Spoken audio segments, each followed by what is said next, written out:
Alors soyons clairs, nous créons des systèmes de missiles complexes, nous construisons de puissants télescopes, et ce n'est pas simplement pour observer de jolies lumières dans le ciel. Notre objectif principal, fondamental, est bien plus profond et significatif. Il s'agit d'élargir les frontières de la conscience humaine, d'assurer la survie de l'humanité en tant qu'espèce biologique unique et, bien sûr, de tenter de répondre à la question la plus importante et la plus troublante. Sommes-nous seuls dans l'univers? Pour atteindre cet objectif, nous envoyons dans l'espace nos instruments les plus sophistiqués, des sortes de bouteilles à la mer, en espérant que quelqu'un les découvre et les comprenne. Hubble est une machine incroyablement complexe et puissante, mais il est capable d'observer l'univers principalement dans le spectre visible. Webb, lui, est d'un tout autre niveau. C'est une véritable avancée technologique.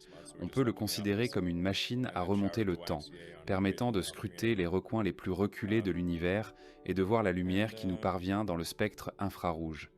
Initialement, il a été conçu pour observer les premières galaxies formées après le Big Bang, mais il a découvert quelque chose de complètement différent, quelque chose qui dépasse notre conception de l'espace. Nos équipes scientifiques, dont je suis le travail avec une attention particulière, ont enregistré un objet inhabituel, baptisé Tri-Eye Atlas. Au début, il n'a pas suscité d'intérêt particulier, il semblait être un énième vagabond interstellaire, le troisième objet de ce type découvert dans notre système. Le premier, connu sous le nom d'Oumuamua, avait une forme étrange et allongée, ressemblant à un cigare. Le second, la comète Borisov, était une simple boule de glace, comme il en existe beaucoup dans l'espace. Mais Triae Atlas s'est avéré être tout autre chose. Il pulsait, mais pas comme un pulsar. Un pulsar est une source d'ondes radio dont la pulsation est un processus prévisible et purement physique. Dans le cas de Tri-Eye Atlas, la pulsation était de nature thermique. Du point de vue des lois de la physique que nous connaissons, c'est un non-sens, c'est quelque chose d'impossible. L'objet ne se contentait pas de réfléchir la lumière du Soleil, comme le font les astéroïdes ou les comètes, il générait sa propre chaleur, et ce, de l'intérieur. Vous comprenez? Ce n'est pas juste un morceau de roche, c'est un mécanisme en marche, c'est une sorte de moteur. Nous avons pointé vers lui tous les capteurs disponibles, y compris les capacités du télescope Webb. Les données obtenues étaient les plus qu'explicites. La pulsation n'était pas chaotique comme, par exemple, celle d'une comète qui projette du gaz et de la poussière dans l'espace environnant. Elle était stable, rythmique, comme un oscillateur dans un microprocesseur. Ensuite, nous avons analysé le spectre d'émission de l'objet. La lumière qu'il émettait était concentrée dans des bandes étroites, et précisément sur les fréquences que nous utilisons nous-mêmes pour organiser la communication laser entre les satellites du système Starlink. Ce n'est pas un phénomène naturel, c'est une technologie manifeste, des traces d'une activité intelligente. Nous avons passé le signal reçu à travers une transformation de Fourier et, dans la sous-couche de bruit, nous avons découvert une structure distincte, claire, mathématiquement précise. Ce n'est pas simplement un phare cosmique, c'est un flux de données, de la télémétrie. Il communique avec quelqu'un. Ou, plus probablement, il communiquait, jusqu'à ce que nous pointions notre télescope le plus puissant vers lui et que nous nous mettions sur le chemin du signal. Il transmettait des informations et il le faisait avec une redondance incroyable. Et puis, il s'est passé quelque chose qui a fait taire tout le monde au centre de contrôle des vols, stupéfait. L'objet a brusquement changé de cap. Il a apporté des corrections à la trajectoire de l'objet. La correction était minime, mais exécutée avec une précision absolue. Il a effectué une manœuvre que l'on appelle communément chez SpaceX « disparu dans le burn ». Il a activé ses moteurs. Maintenant, l'objet ne se contente plus de suivre son inertie, mais commence à manœuvrer activement dans l'espace, comme s'il réfléchissait à chacun de ses pas. Il ne vole pas droit sur nous, non. Il s'est avéré beaucoup plus intelligent qu'on ne l'aurait cru. Il choisit une trajectoire qui lui permettra de scanner de manière optimale toute la partie intérieure du système solaire, comme un explorateur expérimenté étudiant une carte du terrain. Et voici la cerise sur le gâteau, comme la touche finale à cette incroyable image. Les dernières données de l'Observatoire européen austral sont arrivées. Les scientifiques ont appliqué au signal de l'objet des algorithmes spéciaux, conçus pour rechercher des biomarqueurs, des traces de vie. Et ils ont été découverts. Pas d'ADN, bien sûr, quelque chose de beaucoup plus fondamental.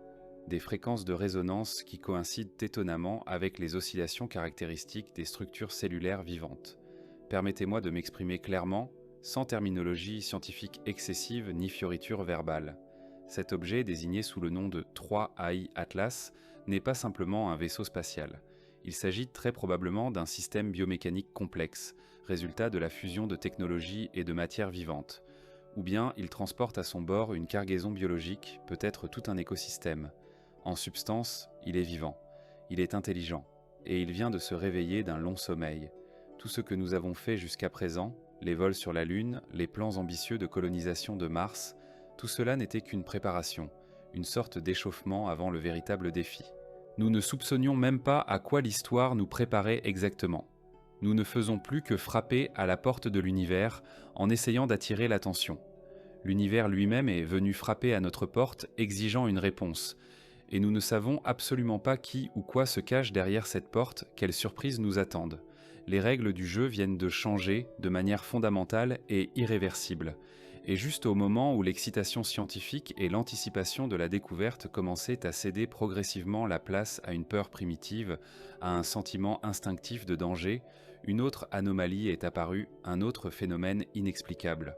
Les niveaux d'énergie, si on peut les appeler ainsi, ont soudainement chuté de manière spectaculaire. Les indicateurs thermiques se sont stabilisés comme si quelqu'un avait éteint le chauffage.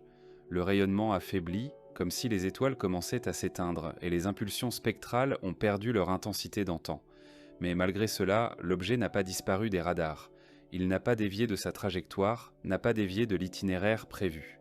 Il a continué à se déplacer avec une précision glaçante, comme une machine sans âme, passant en mode invisibilité, en mode furtif.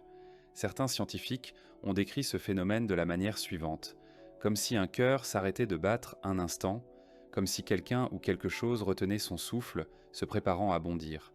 Il se cachait de nous, comme jouant à cache-cache.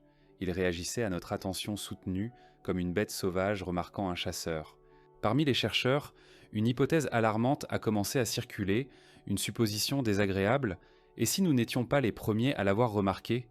Et si c'était son état de défense standard, une sorte de camouflage?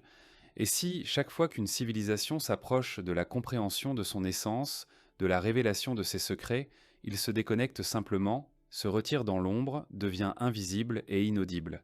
Quoi qu'il en soit, cette soudaine baisse d'énergie n'a rassuré personne, mais au contraire a effrayé tout le monde encore plus, car une sonde silencieuse, froide et invisible, comme un prédateur endormi, est beaucoup plus dangereuse que celle qui fait du bruit et attire l'attention. Puis s'est produit un événement qui nous a touchés de beaucoup plus près.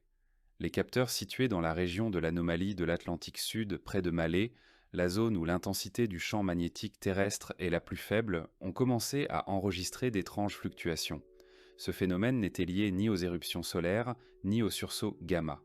Au contraire, il s'agissait d'impulsions électromagnétiques localisées qui semblaient être synchronisées avec les corrections de trajectoire de l'appareil Atlas. Au fur et à mesure que l'objet progressait à travers l'héliosphère externe, notre planète a commencé à manifester une réaction. Des changements à peine perceptibles dans notre enveloppe magnétique semblaient refléter les impulsions émanant de l'hôte interstellaire. Les physiciens, déconcertés, tentèrent de trouver une explication scientifique à ce phénomène. Aucune comète ou astéroïde connu de la science n'avait jamais provoqué une réaction aussi marquée dans la magnétosphère terrestre depuis une distance aussi colossale. Aucun corps naturel n'aurait dû être capable de générer des réponses électromagnétiques aussi claires et synchronisées. En conséquence, une seule conclusion logique s'imposait: nous sommes liés. Le rayonnement émanant d'Atlas a un impact sur notre planète et peut-être même interagit avec elle. À ce stade, un groupe de chercheurs indépendants a avancé une théorie qui semblait trop audacieuse pour la science officielle, mais qui était suffisamment convaincante pour ne pas être ignorée. Ils ont supposé que l'objet Tri-Itzalan Tri-Atlas n'est pas seulement un vaisseau spatial, ni seulement une sonde vivante, mais un esprit consciemment conçu. Ce n'est pas une machine pilotée par une entité quelconque, ni un drone déployé par une civilisation, mais une entité autonome. Il s'agit d'une forme d'intelligence artificielle, voire biologique, née non pas dans un laboratoire, mais dans les profondeurs de l'évolution interstellaire. Cette théorie suggère que, dans d'autres régions de la galaxie, la conscience pourrait se développer non pas à partir du carbone et des neurones, mais dans le plasma, les champs électromagnétiques ou à partir de matières construites. Et si c'est effectivement le cas, alors Atlas n'est pas simplement un visiteur.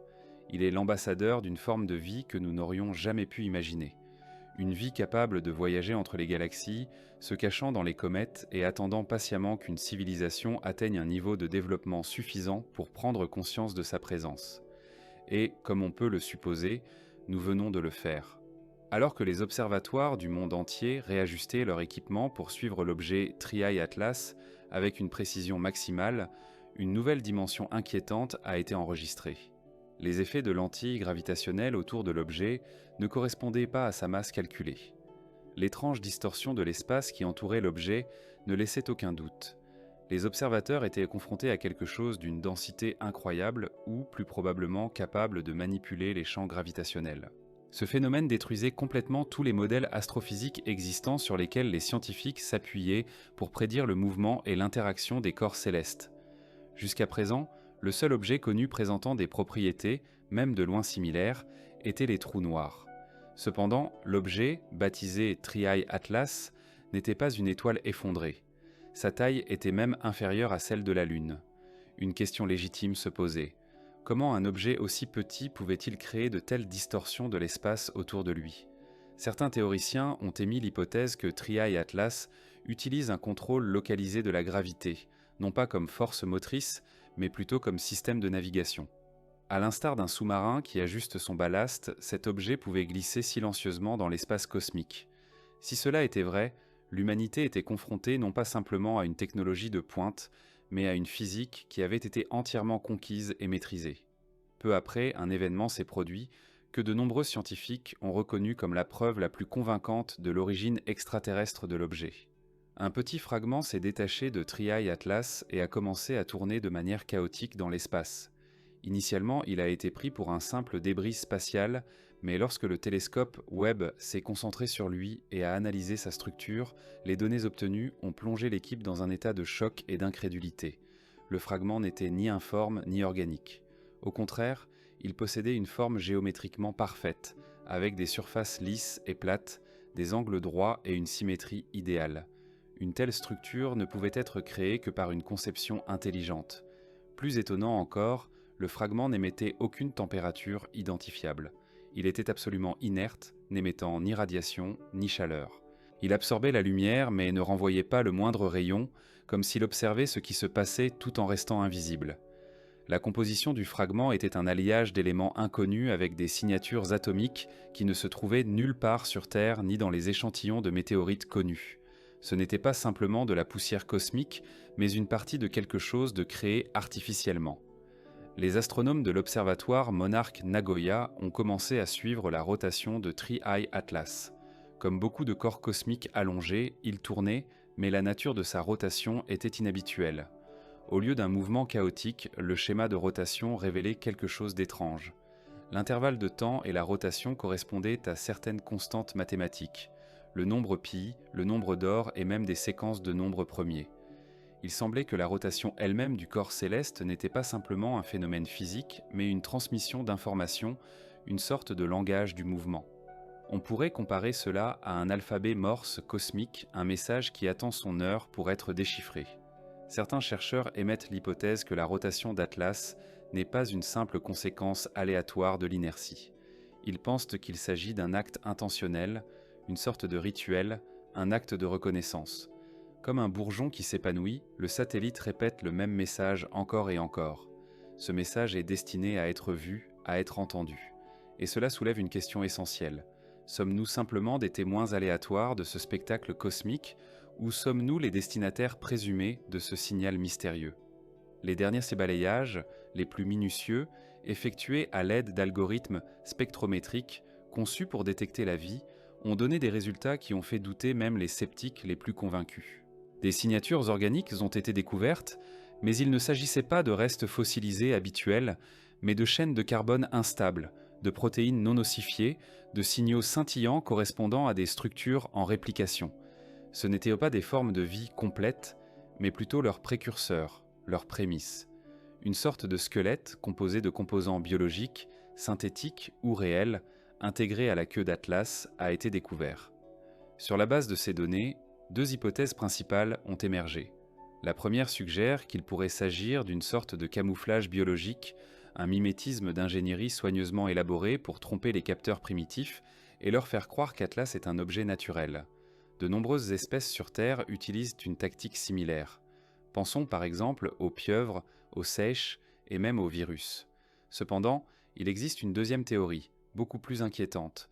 Selon elle, ce résidu biologique pourrait être un ensemencement intentionnel, un système de livraison pour la propagation d'un code génétique extraterrestre. Comme si Atlas n'était pas simplement une sonde, mais un messager de la vie, une panspermie moderne utilisant des moteurs avancés non pas pour étudier la vie, mais pour la propager. À mesure que l'objet s'approchait du bord intérieur de notre système solaire, de nombreux magnétomètres, situés à la fois sur Terre et à bord de sondes spatiales lointaines, ont commencé à enregistrer d'étranges fluctuations. Il ne s'agissait pas d'interférences chaotiques, comme on pourrait s'y attendre d'une tempête solaire, mais de changements précis et rythmiques dans les champs magnétiques locaux. Ces impulsions apparaissaient par trois, comme un métronome battant la mesure dans un but précis, et elles ne s'affaiblissaient pas avec la distance. Au contraire, leur amplitude augmentait à mesure que l'objet Triœil Atlas se rapprochait.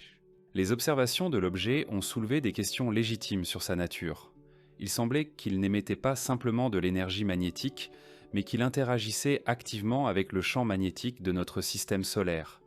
Cette interaction ressemblait à un balayage, voire à une tentative de synchronisation avec une sorte de carte magnétique englobant toutes les planètes et les corps célestes. Les scientifiques ont noté avec étonnement que le schéma détecté n'avait aucun équivalent dans les phénomènes naturels connus. Certains chercheurs ont émis l'hypothèse qu'il pourrait s'agir d'une sorte de protocole d'établissement de communication, semblable à la façon dont un vaisseau spatial établit une connexion sécurisée avant de transmettre des données. Mais avec quoi ou avec qui cet objet mystérieux tente-t-il de communiquer ? Avec notre Soleil, avec la Terre, ou peut-être avec quelque chose d'autre, encore non découvert, se cachant dans l'espace interplanétaire. C'est là que la situation devenait de plus en plus intrigante, voire inquiétante. Des spécialistes en communication ont entrepris une tentative audacieuse d'établir un contact avec l'objet, désigné Triœil Atlas. Ils ont dirigé vers lui des impulsions radio soigneusement codées en utilisant les puissantes antennes du réseau de communication avec l'espace lointain.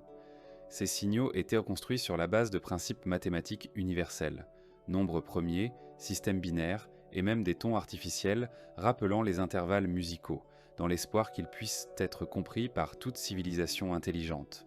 Cependant, le silence a suivi en réponse. Aucun signal réfléchi, aucun signe d'activité. Il semblait que l'objet ignorait complètement les tentatives d'établir un contact avec lui. Mais il y a eu une exception, extrêmement étrange et inexplicable. Exactement 1 heure après l'envoi de la dernière impulsion, Triœil Atlas a imperceptiblement modifié sa vitesse de rotation. Le changement était si minime que la plupart des instruments n'ont pas pu l'enregistrer, mais suffisamment précis pour être remarqué par l'équipe qui avait initié la transmission du message. La réaction à cet événement a été mitigée. Certains ont interprété le changement de vitesse de rotation comme une confirmation de la réception du signal, comme une sorte de signe indiquant que l'objet était conscient qu'on essayait de le contacter. D'autres y ont vu du mépris, un refus ostentatoire d'entrer en contact. Mais tous s'accordèrent sur un point. Il ne pouvait s'agir d'une coïncidence. L'objet ne se comportait pas comme un simple corps céleste absorbant passivement un signal, mais comme une entité consciente d'avoir été contactée et choisissant délibérément le silence. Dans l'analyse du renseignement, ce comportement est appelé un refus conscient de communication. C'est une tactique psychologique où le silence parle plus fort que n'importe quelle réponse, où l'absence de réaction est en elle-même un message. Et dans le vide infini de l'espace, un tel silence est véritablement terrifiant, soulevant plus de questions qu'il n'apporte de réponses. Mais les mystères entourant Triœil Atlas ne s'arrêtaient pas là. En analysant les archives astronomiques historiques, les chercheurs ont découvert quelque chose d'inattendu, de légères perturbations dans les relevés infrarouges du ciel datant de plusieurs décennies. En 1997, 1998 et 2013, de petites anomalies avaient été enregistrées dans le même vecteur que celui suivi actuellement par Triœil Atlas. Cela suggérait qu'il avait peut-être déjà croisé notre système auparavant, passant inaperçu pendant longtemps. Mais le plus frappant était que chacune de ces apparitions passées coïncidait avec un pic soudain de sursauts radio inexpliqués et d'anomalies d'ondes gravitationnelles enregistrées à cette époque. Cette découverte a soulevé encore plus de questions sur la nature de cet objet énigmatique et sur son éventuelle connexion avec d'autres phénomènes inexpliqués se produisant dans l'espace. Ce qui s'est passé ne peut que susciter des questions inquiétantes. L'objet connu sous le nom de 3I Atlas a-t-il déjà visité notre système? Et plus important encore, suit-il une trajectoire prévisible et répétitive? Si cela se confirme, il ne s'agit pas simplement d'un corps céleste aléatoire passant près de la Terre. Cela indiquerait une présence régulière, observant peut-être les cycles de développement de notre planète, les étapes de l'évolution de la civilisation humaine, ou poursuivant peut-être des objectifs beaucoup plus profonds, des objectifs qui sont codés dans la chronologie même de la Terre. Les derniers ajustements des calculs de la trajectoire de cet objet ont révélé quelque chose qui a stupéfié toute la communauté scientifique. Il s'est avéré que 3I Atlas ne se dirigeait ni directement vers la Terre, ni vers le Soleil. Sa trajectoire se courbe de telle manière qu'elle devrait le conduire à proximité d'Europe, l'un des satellites de Jupiter. Mais ce n'est pas tout. Selon les données corrigées, la trajectoire de ce corps céleste croise également celle d'Encelade, un satellite de Saturne, à condition que l'objet effectue une autre révolution. Europe et Encelade sont tous deux des mondes glacés, cachant des océans sous leur surface. Ces deux satellites sont considérés comme les candidats les plus probables à l'existence d'une vie extraterrestre dans notre système solaire. Sur la base de ces données, une nouvelle théorie audacieuse a émergé. Et si la Terre n'était pas du tout la destination finale de cet objet? Et si cette entité, quelle qu'elle soit, visitait précisément les mondes océaniques pour observer, peut-être ensemencer ou réveiller la vie cachée sous d'épaisses couches de glace? Pendant longtemps, nous nous sommes crus spéciaux. Nous pensions être la cible principale de tout observateur extraterrestre. Mais si le véritable intérêt de 3I Atlas se concentrait sur ce qui se cache sous la surface des lunes que nous n'avons même pas encore atteintes, alors que les signaux des profondeurs de l'espace continuent de se noyer dans le bruit statique et que l'objet lui-même poursuit sa course silencieuse en arc de cercle, une théorie véritablement terrifiante gagne en popularité. Et si 3I Atlas n'émettait aucun signal pour communiquer, parce qu'il n'en a tout simplement pas besoin? Et s'il n'essayait pas de nous parler, mais au contraire, essayait d'écouter? Imaginez une sonde tellement avancée, technologiquement tellement ancienne, que sa seule fonction est l'observation passive, sans aucune intervention. Pas de laser, pas d'atterrisseur, pas de message. Juste une absorption passive de tout ce qui l'entoure. Résonance atmosphérique, champs électromagnétiques, radiation produite par les technologies humaines et même les rythmes biologiques de la Terre. Certains chercheurs ont commencé à émettre l'hypothèse que le silence de cet objet n'est pas le résultat d'un dysfonctionnement ou d'un mécanisme de défense, mais son mode de fonctionnement standard, une sorte d'espion idéal, resté invisible et indétectable jusqu'à tout récemment. Cet événement a radicalement changé le cours du récit, ouvrant des perspectives totalement nouvelles. Si l'on suppose que l'objet, désigné sous le nom de 3I Atlas, remplit la fonction d'une sorte de sonde menant des recherches, et s'il a déjà visité ce système auparavant, il est logique de supposer que le rapport présenté est loin d'être le premier. Il est fort probable qu'il ait déjà envoyé les données collectées à plusieurs reprises. Dans ce cas, une question clé se pose: à qui exactement les a-t-il retransmises? À qui étaient destinées ces précieuses informations collectées dans le cosmos lointain? Peut-être que la découverte la plus frappante et la plus intrigante a été faite à la toute fin de l'étude.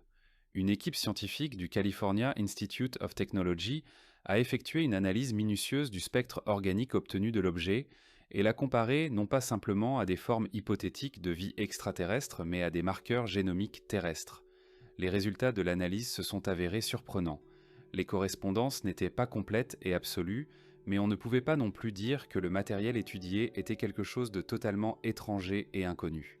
Des parallèles structurels distincts ont été découverts, des séquences nucléotidiques répétitives, comme un écho de schémas que nous observons dans les virus, les rétrotransposons et même dans les anciennes sections non codantes de notre propre ADN. Ainsi, il est devenu raisonnable de penser que la trace biologique laissée par 3I Atlas pourrait contenir des informations codées dans un langage génétique universel. Il s'agit d'une structure si fondamentale qu'elle est capable de s'adapter aux conditions planétaires les plus diverses, que ce soit par l'évolution naturelle ou par une conception intentionnelle. En d'autres termes, cet objet cosmique pourrait bien contenir les instructions pour créer la vie. Pas seulement des graines pour disséminer la biologie extraterrestre, mais peut-être les modèles originels à partir desquels la vie a jadis commencé sur notre planète Terre. Les conséquences de cette découverte dépassent largement le cadre de la science pure. Elles touchent à des questions fondamentales concernant notre origine, le but de notre existence et peut-être même la paternité de la vie elle-même. Et si c'est bien le cas, le principal mystère ne réside pas seulement dans ce que représente le Three-Eye Atlas. Il est bien plus important de comprendre qui ou quoi l'a envoyé. Alors maintenant, nous en savons beaucoup plus. Le Three-Eye Atlas n'est pas simplement un visiteur occasionnel, pas simplement un objet non identifié qui traverse notre ciel. Son apparition remet en question notre propre suffisance et touche à nos peurs les plus profondes et les plus intimes. Nous avons regardé dans l'obscurité infinie de l'espace dans l'espoir de trouver des étoiles, et à la place, nous avons trouvé un observateur, un auditeur, et peut-être même un messager. Mais d'où vient-il? De quelle époque? Et qui l'a envoyé dans ce long voyage? Le puissant télescope James Webb nous a fourni des données précieuses, mais il ne nous a pas apporté la paix, car les traces organiques qu'il a découvertes, les mystérieuses impulsions magnétiques et la symétrie d'ingénierie frappante, les schémas linguistiques codés, n'indiquaient pas simplement des phénomènes naturels aléatoires. Ils indiquent la présence d'une intention. Et quand l'univers entier démontre la présence d'une intention, cela signifie que nous ne sommes plus seuls dans cette histoire de la création. Et c'est dans cette prise de conscience que réside la véritable, la profonde peur. On ne peut s'empêcher de penser que quelque chose d'inconnu nous observe depuis des temps immémoriaux, comme un gardien invisible surveillant chacun de nos pas. Les ondes radio que nous avons envoyées dans les immensités de l'espace ne se sont pas perdues sans laisser de traces dans le vide silencieux. Elles ont atteint leur but, elles ont touché quelque chose d'infiniment ancien, un être ou un esprit doté d'une patience inimaginable, dépassant notre compréhension. Et maintenant, il semble que cette chose soit revenue, prête à entrer en contact avec nous, ou peut-être poursuivant ses propres objectifs, encore obscurs. Qu'il s'agisse du mystérieux Tree, de l'énigmatique Eye, de l'Atlas, d'une sonde d'exploration, du porteur de cette sonde, ou même du créateur de tout ce mécanisme complexe, son silence n'est pas un signe d'ignorance ou d'incompréhension. Ce silence est profondément intentionnel, rempli de sens cachés et peut-être d'attente du moment opportun. Et si cette chose a décidé de ne pas encore révéler ses intentions, de ne pas engager le dialogue, c'est à nous de prendre l'initiative et de poser la question principale. Qu'attend-elle? Quel est le but de cette attente, de cette pause qui s'éternise? Ce silence pesant, cette attente angoissante oblige l'humanité entière non seulement à scruter les oculaires des télescopes les plus puissants, tentant de percer le mystère de l'hôte arrivé, mais aussi à se tourner vers l'intérieur, à sonder les profondeurs les plus sombres et inexplorées de notre propre âme, les fondements de notre philosophie, de notre mythologie et, bien sûr, de notre religion. La découverte de Three-Eye Atlas n'est pas un simple événement astronomique banal, ni une simple ligne supplémentaire dans les revues scientifiques. C'est un cataclysme existentiel, un événement capable d'ébranler les fondements les plus inébranlables de la foi humaine, de bouleverser notre conception de l'univers et de notre place en son sein. Pendant des millénaires, les religions du monde entier ont placé l'homme au centre de l'univers, le présentant comme le couronnement du dessein divin, un être créé à l'image et à la ressemblance du Créateur. Mais que se passera-t-il pour cette vision du monde établie lorsque se présentera une entité qui non seulement est immensément plus ancienne que l'humanité, mais qui peut-être nous surpasse technologiquement et intellectuellement depuis des éons inimaginables? Comment notre perception de nous-mêmes et de Dieu changera-t-elle si nous rencontrons une civilisation qui nous a laissés loin derrière dans son développement? Pour les religions abrahamiques, telles que le judaïsme, le christianisme et l'islam, cette découverte représente un problème théologique colossal, remettant en question de nombreux dogmes et conceptions établis. Three-Eye, Atlas, est-il une autre création du même Dieu, créée selon sa volonté et son dessein?